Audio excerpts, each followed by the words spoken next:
高校留年確定。留年するメリット、デメリットは？他の選択肢はある？高校の場合、留年する人はクラス単位で見ればとても少ないため、自分は落ちこぼれなのではないか、ダメな人間なのではないかと考えてしまうこともあるかもしれません。しかし、留年に至ってしまうにはいろいろな理由があります。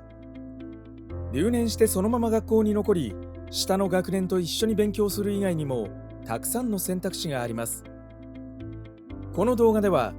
留年するメリット、デメリットと留年以外の選択肢を紹介していくので、保護者の方や先生と相談してどうするか決めていきましょう。留年が確定した場合、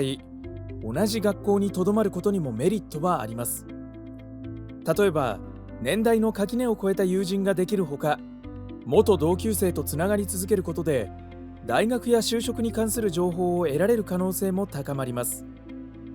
その他、転校や中退の面倒な手続きが不要だったり、学校行事を3回以上楽しめるというメリットもあります。慣れない環境で過ごすことで精神的に強くなることもできるかもしれません。もちろん留年にはデメリットもあります。一番心配なのは留年後のクラスで浮く可能性が高いということでしょう。ただし1年生であればそこまで気にならないかもしれません。他にも学費が1年分余計にかかる、同じ授業をもう1回受けなければいけない、留年しても次は必ず進級できるとは限らないというデメリットも考えられます。メリット、デメリットを理解した上で留年してまで在籍することはしたくない、そんな人には定時制高校へ転校する、通信制高校へ転入・編入する、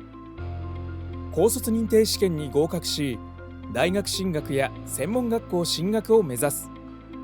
高校中退後就職するというような選択肢があります。ちなみに定時制、通信制、高卒認定は働きながら卒業または合格を目指すことも可能です。ところで、高校はどうなると留年になるのでしょうか。今後の選択肢にも関わることなので確認しておきましょう。留年には単位、成績、出席日数の3つが大きく関係しています。全日制や定時制は1年間で決められた単位を取得できなければ留年となる学年制という仕組みが多くなっています。そしてこの単位を取るために必要なのがテストでの成績と授業への出席なのです。そのため学校の勉強についていけない、体調が不安定で学校に行けないといった人は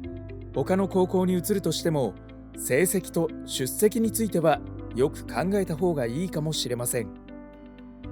留年したとしてもここで紹介したようにたくさんの選択肢があります。どうか保護者の方や先生と相談しながらより良い選択ができるよう祈っています。